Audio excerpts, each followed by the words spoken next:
No games, no gimmicks. A simple principle which helped a small messaging application win over giants like iMessage, WeChat, Facebook Messenger, Snapchat, Line, and many others, while operating within a staff of just 50 employees. WhatsApp was conceptualized not by college students but by people who were in their 30s and had a stable job with a renowned company. The internet messaging application was conceptualized because of an actual need. It succeeded because it could capitalize on almost every emerging trend like push notifications and need like encryption. Brian Acton and Ian Combe founded WhatsApp in 2009 after they left their job at Yahoo. The startup story began when they left their job to travel around the world. But soon their savings started to sink and they had to apply for a job on Facebook, which didn't work out as planned as well. They were quite disappointed, but this failure led them to start a new life journey, WhatsApp. The idea was to develop a group of basic internet services free of charge to use. These could be social networking service like Facebook, a messaging service, maybe search and other things like weather. Providing a bundle of these free of charge to users would work like a gateway drug of sorts. Users who may be able to afford data services and phones these days just don't see the point of why they would pay for those data services. In January 2009, Yancom bought an iPhone and soon realized the potential of the app. He wanted to build an app that shows statuses next to the individual names of the users. Combe discussed the idea with Acton and both started visiting Alex Fishman for more insights. But executing this idea was impossible without the help of an iOS developer. So Alex introduced them to a Russian developer, Igor Solmeniko, whom he found on rentecoded.com. Acton started working on WhatsApp after being turned down by the Facebook. The beginning of the journey was not smooth, but they paved their way through like many other successful entrepreneurs.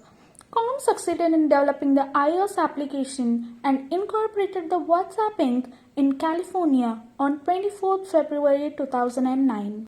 He named it WhatsApp because it sounded more like What's Up, which aligned with the idea of statuses. He demoed WhatsApp to some friends, including Fishman, but none of them liked it. Moreover, issues like battery draining, crashing of the app, etc. made Combe so disappointed that he lost all the hope and started to look for a new job.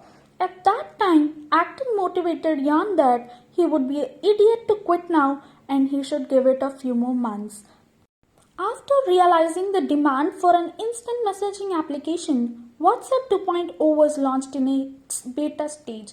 People loved the idea of logging in with just a phone number and sending messages to contacts using the internet instead of operator SMS plans.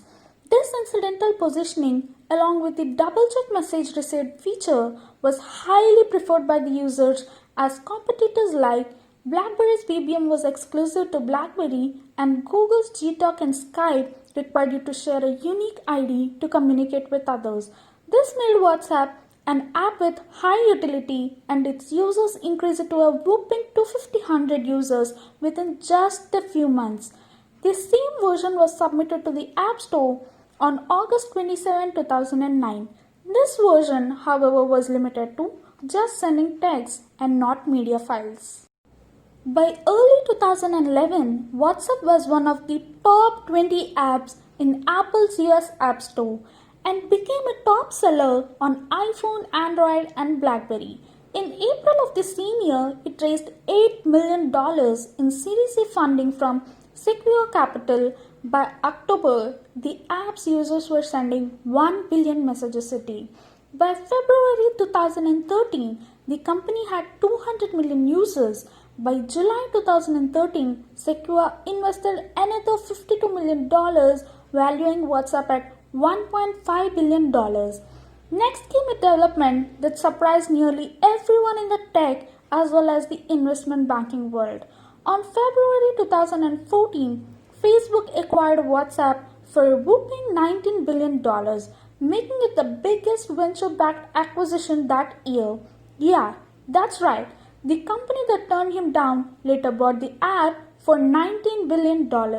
By January 2015, the app had hit 600 million active users, making it the most popular messaging app to date. In 2015, WhatsApp Web was launched and voice calls were introduced. In December 2015, it took a turn and WhatsApp was briefly shut down in Brazil after it refused to place wiretaps on certain WhatsApp accounts. It was shut down in Brazil again in May and July 2016.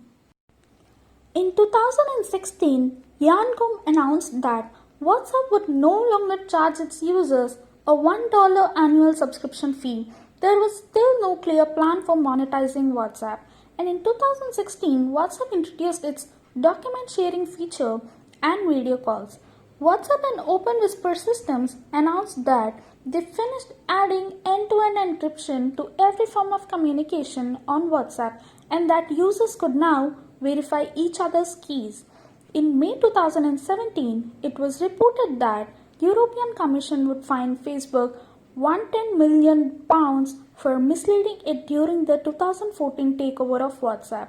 The Commission alleged that in 2014, when Facebook acquired the messaging app, it falsely claimed it was technically impossible to automatically combine user information from Facebook and WhatsApp. However, in the summer of 2016, WhatsApp had already begun sharing user information with its parent company, allowing information such as phone number to be used for targeted Facebook advertisements. On February 24, 2017, WhatsApp launched a new feature status similar to Snapchat and Facebook Stories. In 2018, WhatsApp launched WhatsApp Business for small business use and introduced group voice and video calls. In 2019, WhatsApp was announced to be third most downloaded mobile app of the decade from 2010 to 2019. In 2020, WhatsApp partnered with the World Health Organization and UNICEF to provide messaging hotlines for people to get information on the 2019-2020 coronavirus pandemic. WhatsApp is now Facebook's second biggest property after Messenger and Instagram. As expected, Facebook did interfere with the existing WhatsApp business model and added its Facebook touch to it. Initially, data like verified phone number, status and display picture, and frequency of using WhatsApp was shared with the parent company. Then, features were eventually added to make it more business friendly.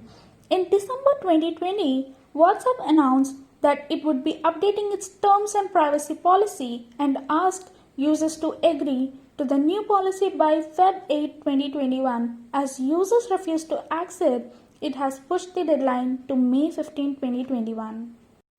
WhatsApp, that has been embroiled in a controversy over its updated privacy policy, has seen its users leaving to its rivals Signal and Telegram. WhatsApp has now gone on damage control mode and put the policies on hold. On February 17, 2021, WhatsApp came up with a simplistic way to explain its commitment to the user's privacy through WhatsApp status. It claimed that new privacy policy do not affect the privacy of the user's messages with friends or family. Thanks for watching. Let us know in the comments below what are your thoughts on WhatsApp's new privacy policy.